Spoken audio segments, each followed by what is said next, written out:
Okey, kita sambung. Kita pergi kepada dipanggil sebagai High Speed Downlink Package Access, HSDPA. Yang ni pun dulu kita ada, yang agak lebih laju sikit lah bila kita gunakan H ni, High Speed Downlink ya. High Speed Downlink ni iaitu yang turun daripada tower tu, daripada sel kepada handphone kita lah. Yang dipanggil sebagai HSDPA. Ingat lah dia punya ni, High Speed Downlink Package Access. Okey. Okey, yang ni dia membenarkan ataupun it allow network based on UMTS to have higher data rate transfer speed. Okay, data rate dia punya tu lebih laju. Current ASPA support downlink speed. Dia punya kelajuan speed iaitu 1.8 megabit per second, 3.6, 7.2, 14.4. Jadi banyaklah, lajulah. Okey, in the near future this speed should be increased gradually ya, maksudnya dia akan tingkatkan dia punya kelajuan tu dari semasa ke semasa. Okay, the network are then to be upgrade, involve the HSPA ya, HSPA ni dia akan melibatkan dengan HSPA which provide speed to 42 megabit per second downlink in first release. Okey, dia punya spectrum allocation iaitu 2100 MHz. Okey, kita pergi kepada yang sekarang yang latest sekarang ni kita guna 4G lah, iaitu dipanggil sebagai fourth generation latest technology. 4G provide mobile ultra broadband internet access. Contoh dia seperti mana laptop with a USB wireless modem to the smartphone and to others device. Alright, and conceivable application includes amended mobile web access. For example, IP, telephony, gaming service, high definition mobile, TV, video conferencing and 3D television. Memang banyaklah yang agak hebat sikit lah. Kita dah boleh buat video, conferencing, 3D television, digital television dan sebagainya and so on lah. And then successor of 3G dia memang available, sangat sesuai dengan 3G standard, dan juga dipanggil sebagai two 4G candidate system are commercially deployed, iaitu yang menggunakan WiMAX standard. Okay, WiMAX standard and first in Korea pada tahun 2006, dan juga long term iaitu panggil long term evolution. Ini yang saya punya projek. WiMAX juga saya punya projek, LTE pun juga saya punya projek juga. Okay, iaitu long term evolution standard yang berasal daripada US, Oslo and Norway SIN pada tahun 2009. Spektrum yang ditawarkan iaitu 2496 dan juga 2690. Okey, ini yang terkini ya. Kita pergi kepada dipanggil sebagai 5G. Sekarang 5G ya. 5G dah nak masuk kat sini, yang saya dengar baru ni sebab nak mengundi di Sarawak kan. Maka kerajaan telah melancarkanlah penggunaan 5G di Sarawak.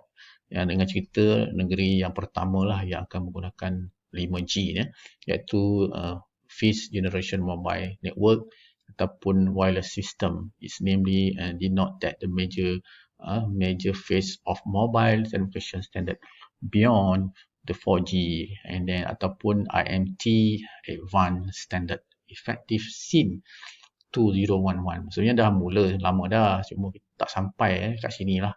Okay, maksudnya dia kena tengok apa kesan-kesan dia, apa yang kesan yang berlaku, apa pertambahan yang saya dapat makluman bila kita nak menggunakan 5G. Sebab bila menggunakan 5G ni perlu menambahkan banyak dia punya sel-sel perlu ditambah. Maksudnya tower-tower tadi tu banyak kena tambah. Jadi itu adalah kesan-kesan lah. Dia punya tu cost melibatkan kos yang agak tinggi lah.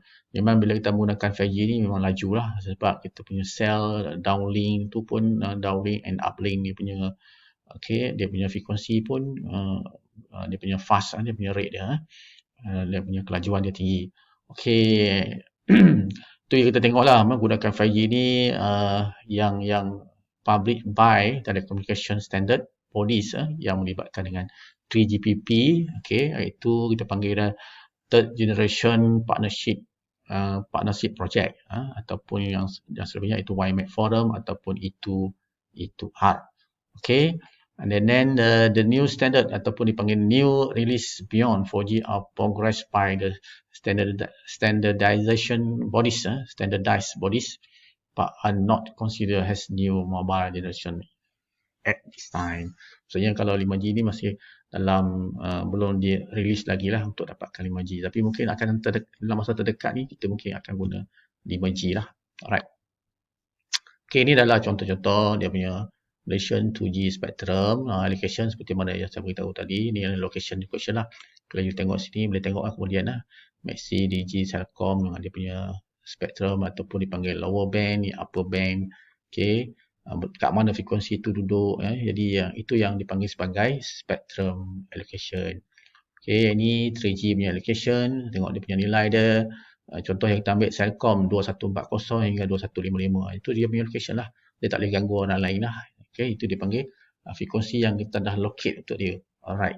Itu dipanggil allocation spectrum lah. Alright. Okay, advantage of wireless communication. Kita banyak kita tengok kat sini. Apalah kelebihan-kelebihan wireless communication.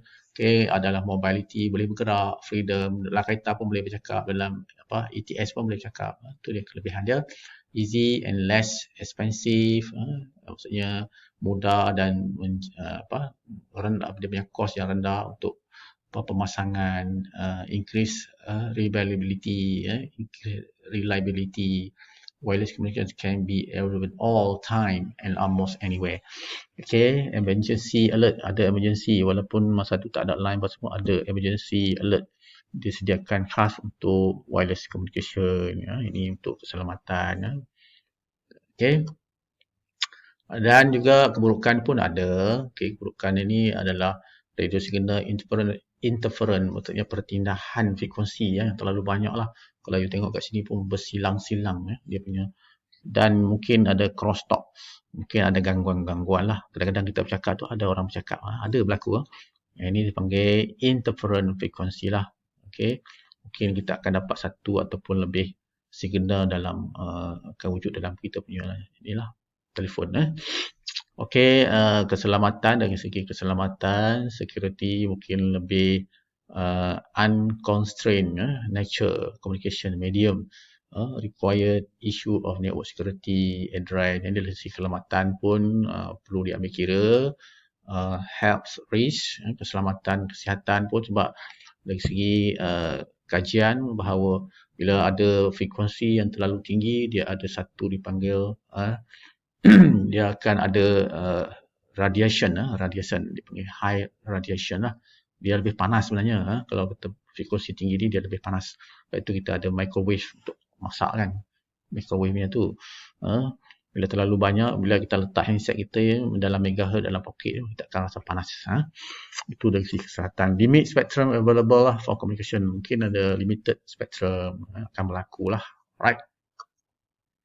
Okay, ini adalah Organisation of Communication Standard yang you kena tahulah, IEEE. Okay, lagi satu dipanggil Institute of Radio Engineer dan AIEE, iaitu American Institute of Electrical Engineer. Okay, dan dedicates to advancing technological innovation and excellence for the benefit of humanity.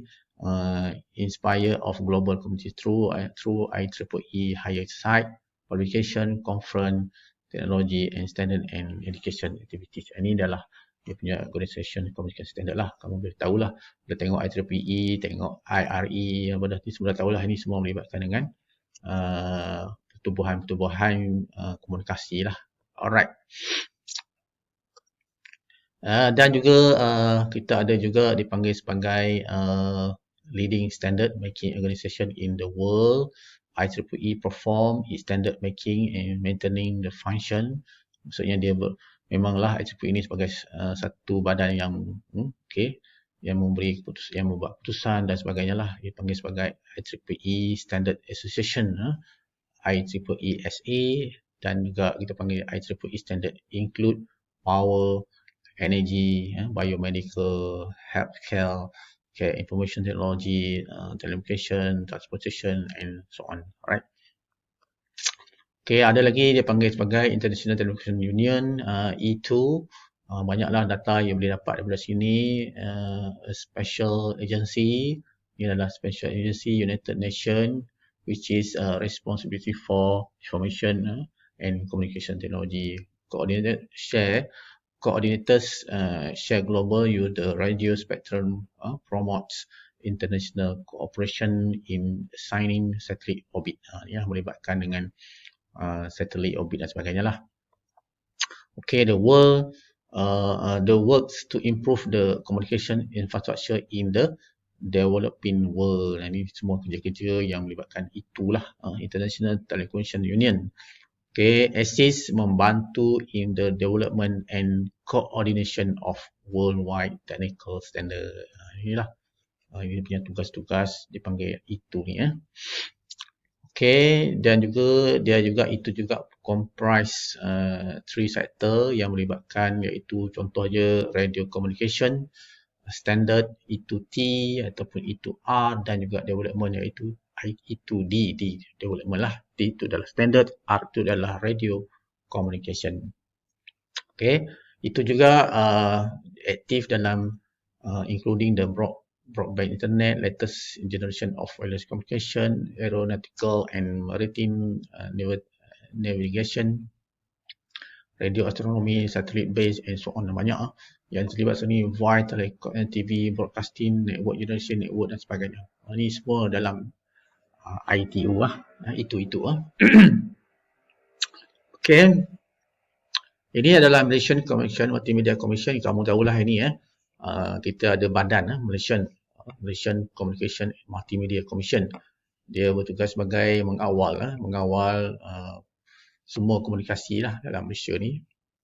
Malaysia Industri di Malaysia, charged with overseeing the new regulatory framework and for the converging industry of telecommunication, broadcasting and online activities. Inilah tugas dia, melibatkan dengan telekomunikasi, telecommunication, broadcasting dan juga online activities, and advise the ministry on all matters concerning the national policy objective for communication and multimedia activities. Okay, continue, implement and enforce the provision of the communication and multimedia law. Semua perundangan tentang undang-undang yang melibatkan tu semua di bawah inilah. Okay, di bawah sebagai di bawah Malaysia Communication and Multimedia Commission. Alright. Consider and recommend reform to the communication and multimedia law. Supervise and monitor communication and multimedia activities. Dia monitor lah. Kini kita buat salah, kita buat jenayah, dipanggil jenayah cyber, semua dikawal oleh badan ini. Alright. Okay, di sini ada beberapa dipanggil long range W1, BWA dan juga amateur radio. Ni long term. Ni banyak lah.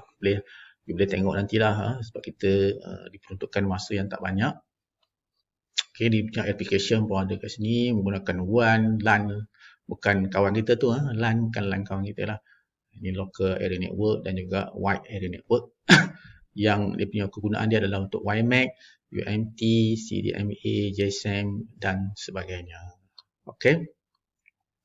Ini adalah blok diagram lah. Kita tengok macam mana WAN tu berfungsi. Yang ini pun dipanggil sebagai broadband wireless access. You boleh tengok lah BWA. Okay, ini adalah cara penggunaan dia. Ini amateur radio. Okay, ini amateur radio lah. Tengok dia connection dia kepada semua, pada tower, pada satellite, dan juga kepada transportation, house dan juga lah, dan seterusnya lah.